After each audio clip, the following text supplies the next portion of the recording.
Assalamualaikum warahmatullahi wabarakatuh. Pamirsa subscriber YouTube Mang Cecep Gorobacep anu satiasa tuhu manco di mana wae ayana. Dina dangat ayana urang neraskeun hanca carpon tina majalah Mangle tahun 1862 nomor 62. Carpon anu baris kapidangkeun dina dangat ayeuna nyaeta terasna ieu teh pamirsa nu geulis mata karunya bagian kadua. Ieu dipindo catur ku Bapak M.A. Salmun. Sumangga supados teu nyangkolong teuing kana waktos wilujeng ngadangukeun.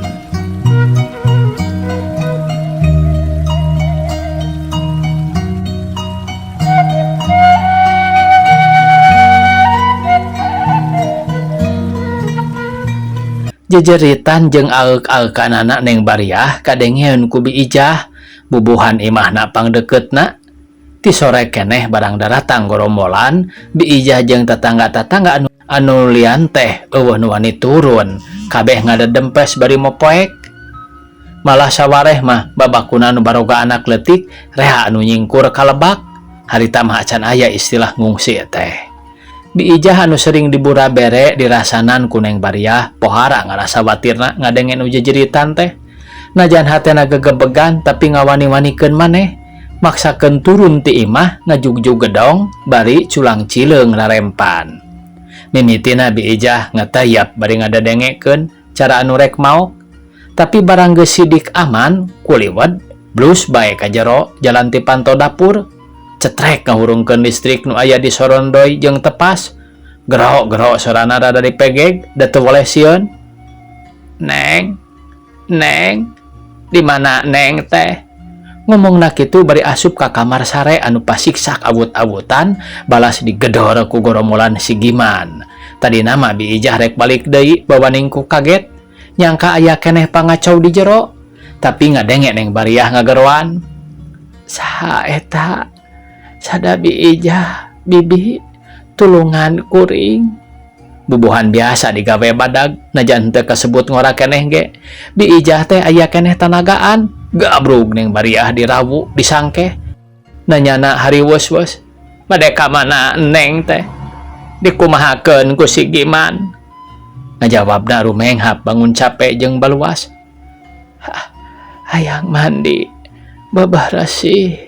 Si Giman jeung batur-baturna kausap setan. Pangmeresankeun tempat tidur bibi. Ganti sprena kuring menta hoskut bersih.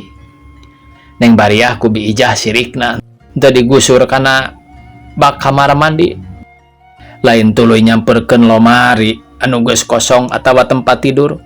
Bi Ijah teh kalah blak mukakeun jandela tuluy gogorowokan satakar tanaga.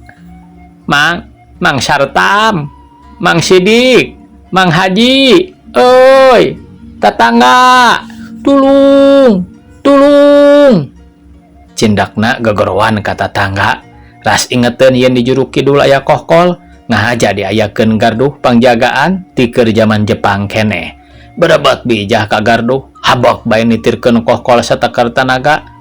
Atuh sakedeung ge jelema geus amreg, sabedogna satumbakna. Ku Bi Ijah diterangkeun ringkas ieu Neng Bari digarong. Istilah garong mah din Agustus 1845 ge geus aya.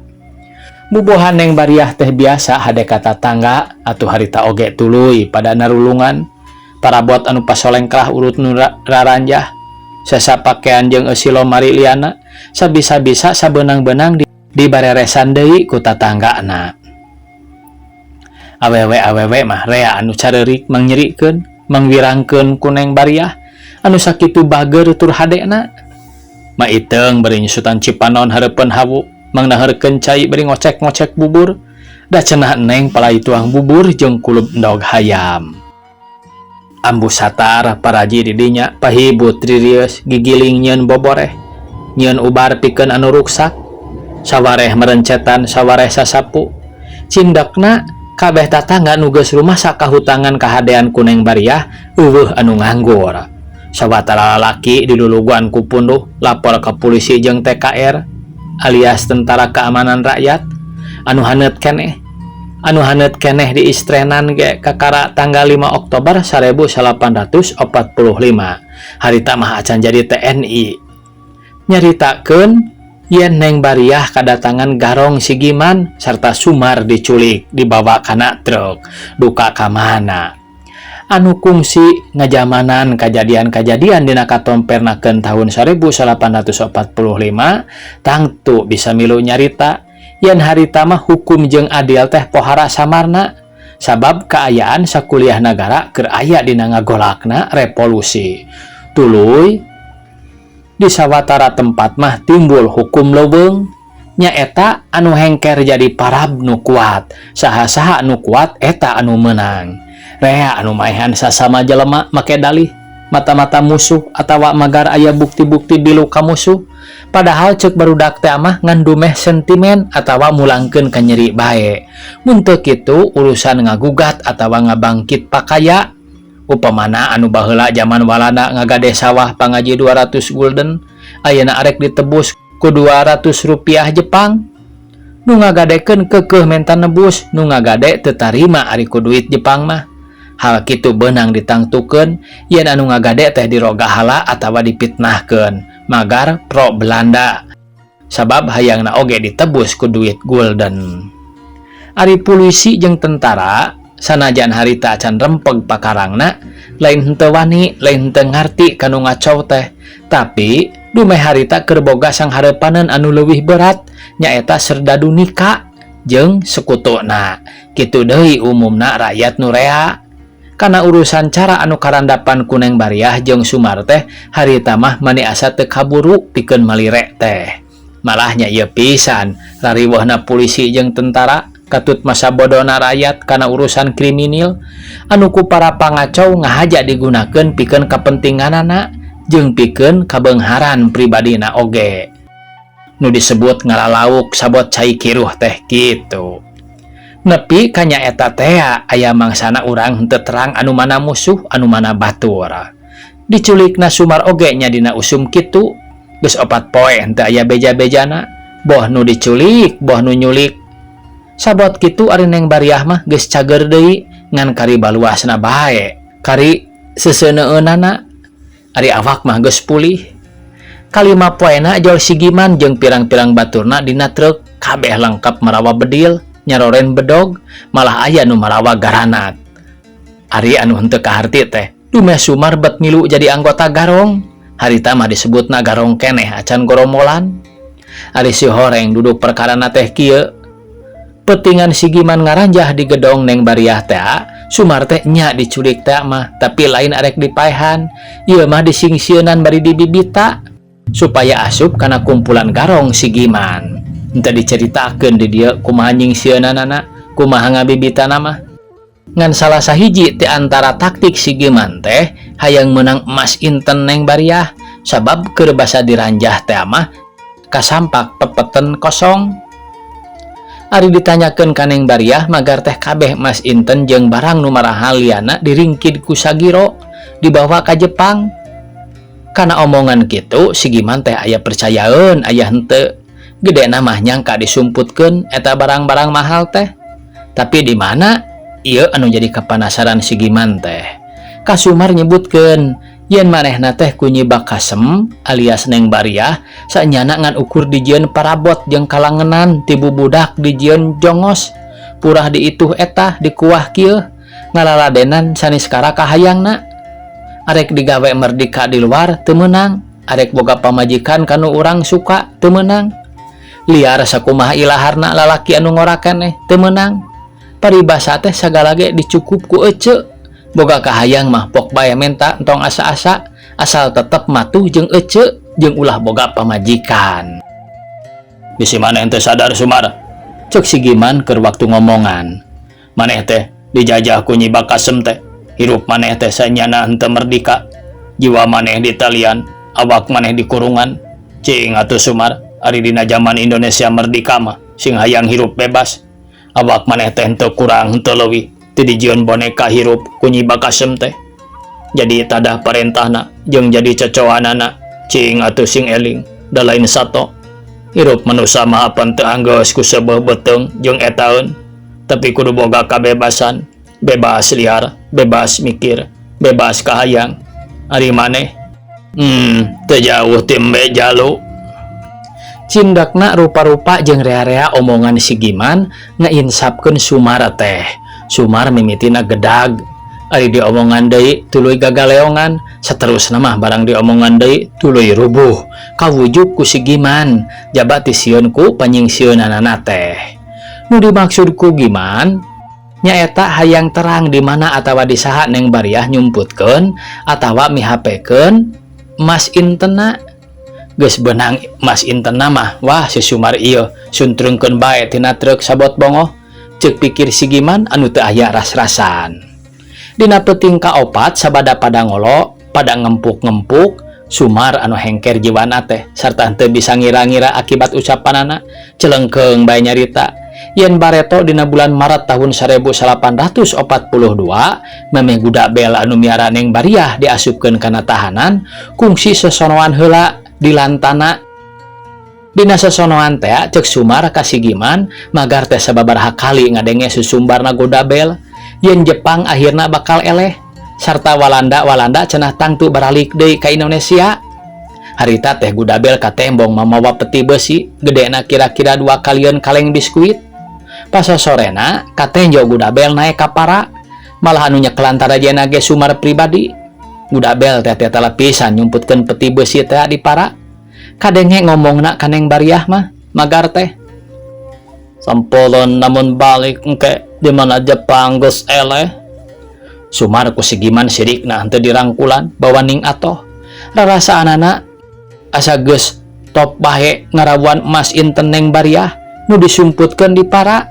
Penting eta keneh Sumar anu katenjona geus insap teh dilantik jadi anggota Laskar Rakyat sarta diinjeman karaben jeung pelorna 2 ese teu leuwih.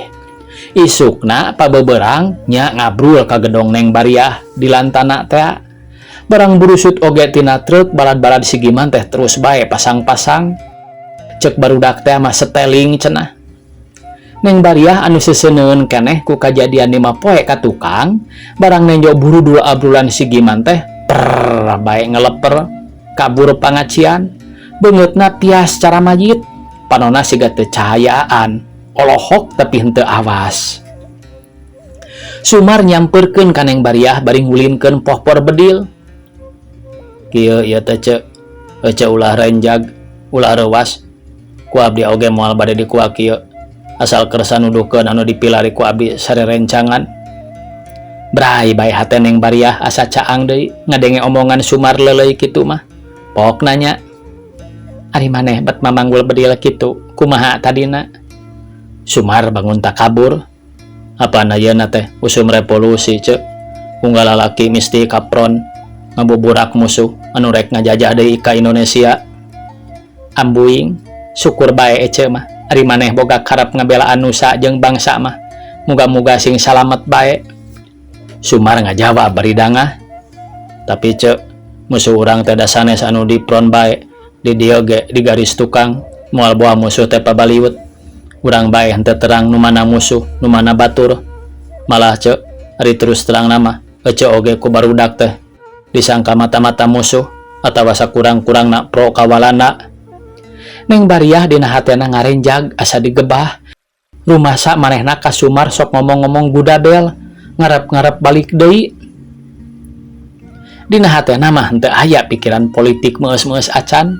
Malah kana urusan politik atawa bab kanagaraan teh Neng Bariah mah buta huruf teh nyaan, teu mantra-mantra.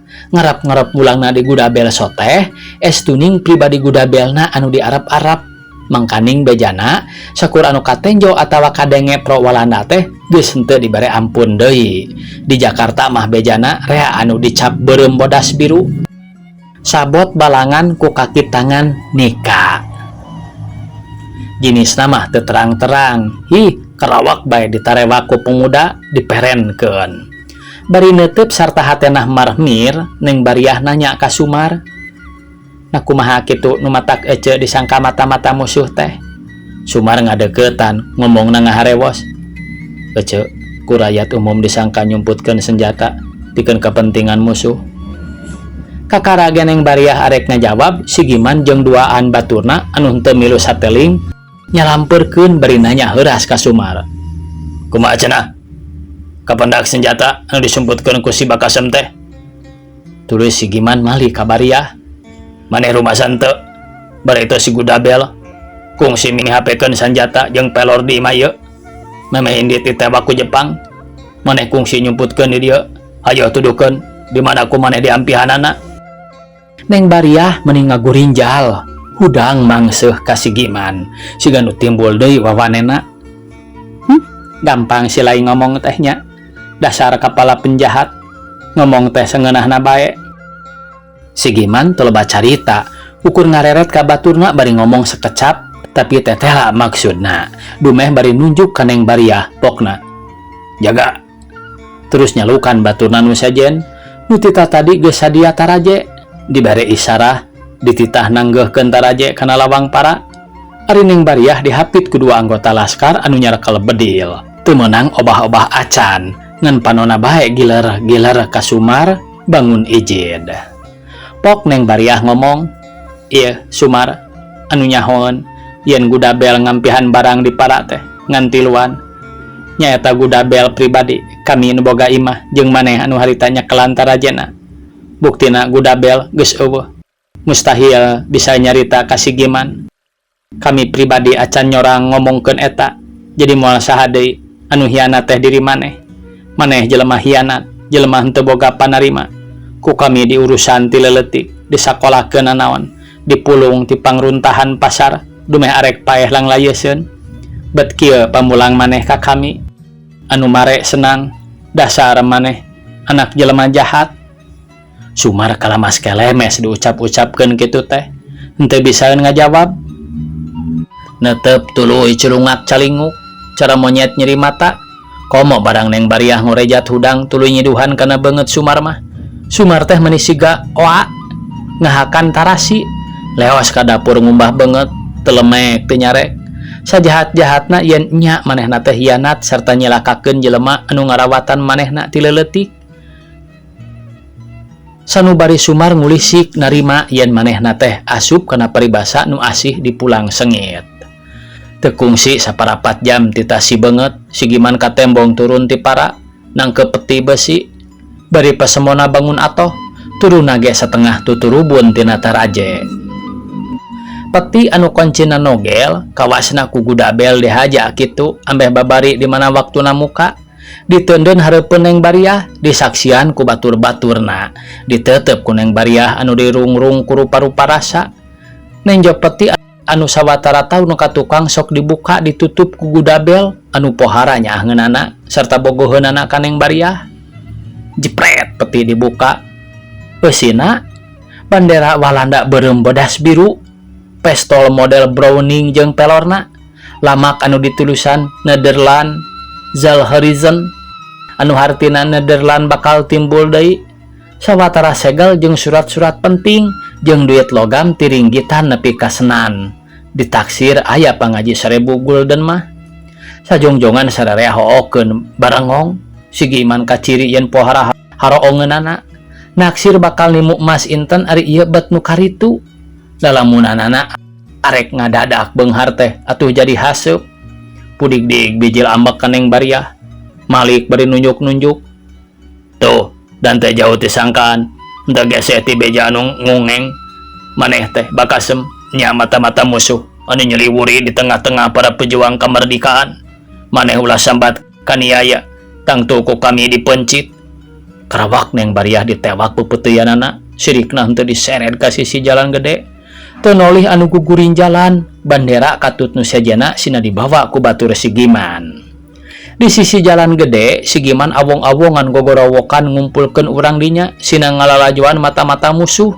Atuh sieun-sieun oge urang dinya teh dibelaan ised-isedan, salengkah nyampeurkeun lalajo ti anggangna. Pohara mata karunyana ku Neng Bariah, leungeunna dibanda ka tukang, buukna anu panjang nepi tuur teh ku si Giman henteu heuleum-heuleum dipotong luhureun beuheung ku bedog. Magar teh ambeh engke babari lamun kudu mencit. Nangtung bari diceklan pepeuteunana ku si Giman anu nyakel bedog seukeut. Sakujur awak Neng Bariah katenjo ngageter bawaning sieun, beungeutna geus pias teu aya getihan, panonna bintit balas ceurik. Gorowok si Giman teh ngawawarkeun dosa Neng Bariah yen kabuktian ngampihan bandera musuh sarta sanjata katut duitna. Geus henteu rek neangan jurig teu kadeuleu ceuk si Giman. Ayeuna mah nyebak kasem teh sidik dosana sarta hukumanana henteu aya deui jabati kudu dipencit, digorok beheungna ku bedog. Ngomongna kitu teh si Giman bari ngulang-ulang bedog. Jelema-jelema anu nenjo jeung ngadenge rea anu ngalios paur. Sabot kitu bet kawas aya tanaga gaib anu mere kuat ka Neng Bariah. Anapok teh ngomong tatag, sorana ngoncrang. Memang bener, kuring oge moal mungkir. Tapi jalan-jalanna aya di imah kuring, eta mah kuring teu tanggung jawab. Malah teu nyaho-nyaho acan kana eusi peti anu disumputkeun ku Gudabel di imah kuring. Yeuh dulur-dulur, kuring lain rek mungkir kana hukumanana. Lamun memang kuring boga dosa, tapi kuring minta dipariksa ku hakim anu adil. Kabeneran di antara anu hadir teh aya Mang Kusen, oah anu dipika gigis di sapriangan. Manehna oge bogaheun laskar, tapi bedana jeung si Giman katut laskarna teh Mang Kusen mah jujur bertempur atawa berjuang ngalawan musuh teh nyaan, lain ngan omong wadul wungkul. Harita kabeneran keur aya di lantana, tatali jeung urusan kulawargana. Manehna sering ngadenge tinulian kahadean jeung balabahna Neng Bariah teh.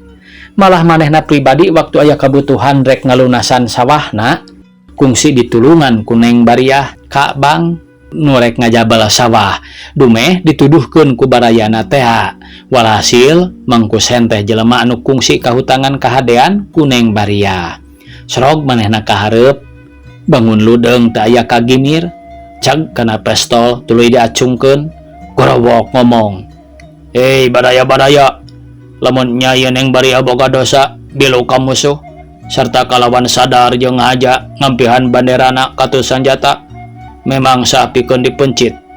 Bisi eueuh algojo anu sanggupeun, diri kula pribadi sanggup jadi tukang lekekna lamun nya salah. Tapi baraya-baraya ulah poho, nagara urang teh nagara hukum, aya pangadilanana, aya jaksana, aya hakimna anu baris mariksa serta mutus perkara. Di nagara hukum urang teu meunang jadi hakim sorangan, sabab lamun unggal jalma jadi hakim sorangan, nagara teh matak tambah kusut. Ku sabab eta salah benerna dipencit atawa digantungna Neng Bariah lain kudu ku urang anu mutuskeun, tapi kudu ku hakim. Usul kaula, ieu Neng Bariah lain kudu dipencit ku rakyat, tapi urang pasrahkeun ka hakim di dayeuh. Kumaha mupakat?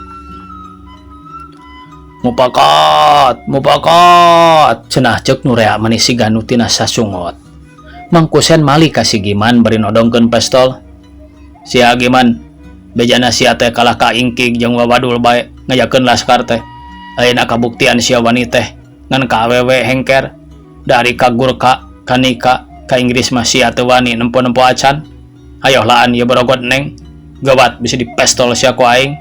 Gampang bae sia rek ngagorok beheung batur entah dipariksa heula nya. Dasar Mang Kusen boga komara jeung simat ti baretona. Si Giman ditodong teh meuni peot bawaning sieun, malah sakalian bae terus dirangsadan sabatur-baturna ku laskar Mang Kusen. Ceuk barudak kiwari mah disebutna dilucuti. Neng Bariah brak sujud ngarawutur Mang Kusen bari ceurik nganuhunkeun dumeh ditulungan tina bedog si Giman. Ceuk Mang Kusen, engke lanan Neng ulah waka nganuhunkeun Mang manulungan soteh pikeun ngajaga kakacauan bae, ulah nepi ka unggal jelema jadi hakim sorangan. Ari perkara mah kudu terus pikir bae ku Neng. Dina usum revolusi bet aya anu ngampihan bandera musuh jeung sanjata katut duitna, boh dihaja boh henteu, boh sadar boh henteu. Buktina nyata yen Neng ngampihan tanda-tanda kekuatan musuh, ieu mesti dipariksa leuwih jauh ku hakim di dayeuh. Upama ku emang diantep jadi emang anu salah, engke mah putusan hakim rek bule rek hideung kari kumaha milik Neng. Nya Mang Kusen, kuring ge ngarti.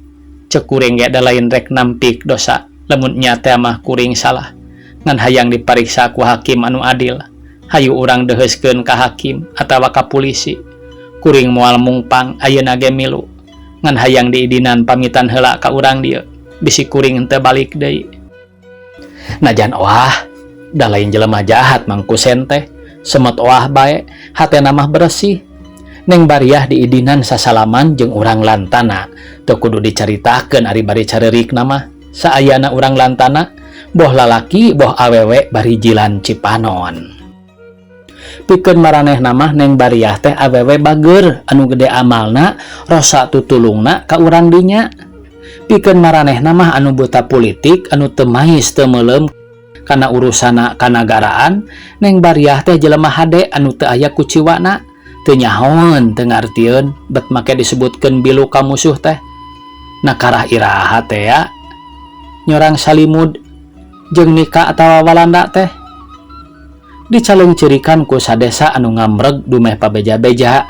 Neng Bariah ditumpakeun kana truk sigiman digiring ka dayeuh bejana dipasrahkeun ka polisi terus ka pangadilan. Sawatara poe ti entas nganterkeun Neng Bariah ka dayeuh sigiman geus koronyoh deui ka lantana luka ti mana meunangna tapi buktina mah pakarangna teh geus lengkep deui sarta baturna tambah loba. Datangna ka lantana ngajabel gedong Neng Bariah dijieun markas pikeun laskarna. Kituna teh bari nyingsieunan ka urang dinya yen sakur anu katarik saksi kana perkara Neng Bariah kabeh misti ngaberatkeun. Anu nyoba-nyoba ngentengkeun sumawana nulungan baris dianggap musuh sarta pasti diperenkeun. Ku jalan kitu najan Neng Bariah nepi ka adu glajer oge nampik dosa henteu rumasa bilu ka musuh malah henteu terang-terang acan siga kumaha rupana nikah. Tapi da saksi kabeh ngaberatkeun malah sumar anu dikukut ti lelemut dipiara ti bubudak eta anu pangrosana ngaberatkeun dan nepi ka sidik tetela ku katerangan sumar mah yen Neng Bariah teh boga dosa sapongkol jeung walana anu hayang ngajajah deui Indonesia. Di pangadilan Neng Bariah teh dibela ku Mr. Burhan advokat anu ngungsi ti indung dayeuh ka Galinggang dumeh bojona Neng Aswati urang dinya malah batur sabangku Neng Bariah keur sakolana. Menang pangbela advokat soteh ayeuna mah disebutna pangacara dumeh nurutkeun aturan sing saha anu henteu mustahil baris ditibanan hukum pati misti ku nagara diberi advokat perdio pikeun ngabela dirina. Ari Mr. Burhan jabati kapilih ku nu ti payun teh bari kasurungkeun ku Aswati sobat Neng Bariah. Najan Mr. Burhan satakar tanaga ngabela sakitan tapi kawalahan nadah saksi jeung bukti. Putusanana Neng Bariah dinyatakeun boga dosa jadi mata-mata musuh sarta kudu ditibanan hukum pati ku jalan dibedil nepi ka maot. Pi isukaneun nandangan hukuman Neng Bariah kaidinan nyeun tanda tangan segel ngawaris-wariskeun raja kayana disaksian ku lurah, camat jeung notaris. Rereana raja kayana teh sasesana dihadiahkeun ka desa lantana, dihadiah-hadiahkeun ka badan-badan sosial. Aswati sobatna bojo Mr. Burhan kabagian emas inten anu dipihapkeun di salah sahiji bank estuning mere mutlak itung-itung pameuli bela pati salakina dina perkara. Isukna poe Jumaah pukul 6 sabada diadanan ku wapang hulu sarta anggeus babacaan masrahkeun raga nyawana ka Allah. Neng Bariah jajantungna ditembus ku pelor, awakna anungan kari tulang jeung kulit ngarumpuyuk terus ngalumbruk paturai rejeung nyawa nu geulis teh maot jadi wadal pitenah. Kalawan pamentana keur hirup sarta ku karidoan Aswati mayit Neng Bariah dirawat di Imah Aswati kalawan kaperyogaan anu utama pisan. Urang lantana sirikna henteu tungkep ka Galinggang hayang ngajajabkeun mayit jelema anu keur hirupna pohara hadena ka maranehna. Sumar ka tembong milu ngiringkeun gotongan pasaran. Barang arek nyoba-nyoba milu ngagotong ti tukang dijewang ku Mang Oji bari nyentak. Jelema munafik mah ulah ngagotong pasaran karunya ka mayit aling ka ditu.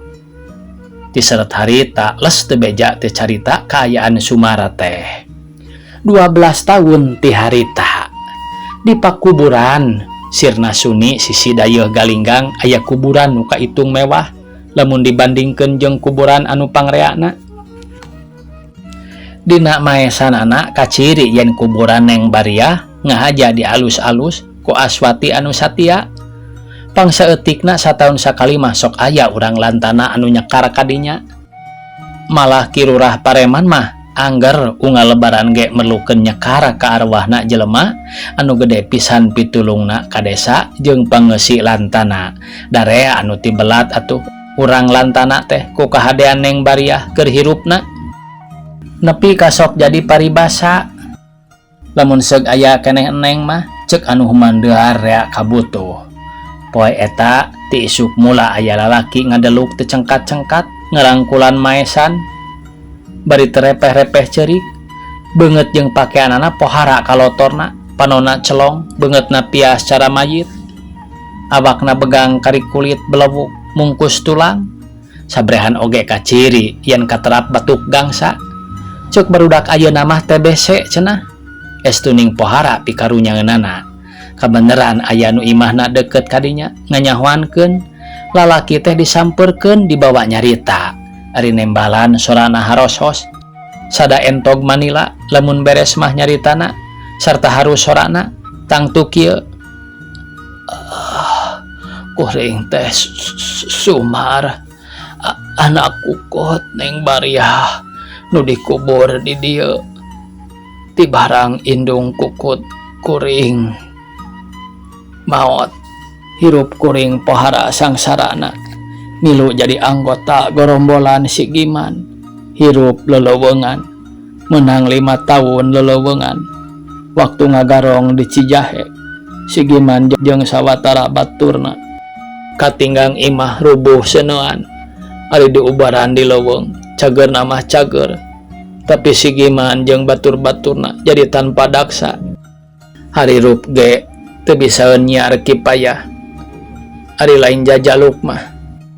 Atuh gorombolan teh bubar kumaneh kuring pribadi turun ka dayeuh mantili nyiar kahirupan jadi tukang beca tapi henteu kuat mimitina kahujanan batuk terus jadi kieu geus sababaraha taun teu cager-cager kawasna katulah ku indung kukut kuring Neng Bariah cara si Giman sabatur-baturna rag sumar teh eureun ngomongna rakatak ngarangkul maesan pohara pageuna bangun anu embung lesot si horeng ngarasakeun ka nyeri geus lain rasakeuneun teu lila prosot rangkulanana lesot bru awakna nu begang teh ngarumpuyuh kadenge sorana ngorok tuluy jep jempe ari diguyah-guyah bet oyag kabeh jasadna geus teu nyawaan panutup ieu ti Bapak Emma Salmun pamiarsanya kumaha srekna kana manah para mitra carios anu di luhur teh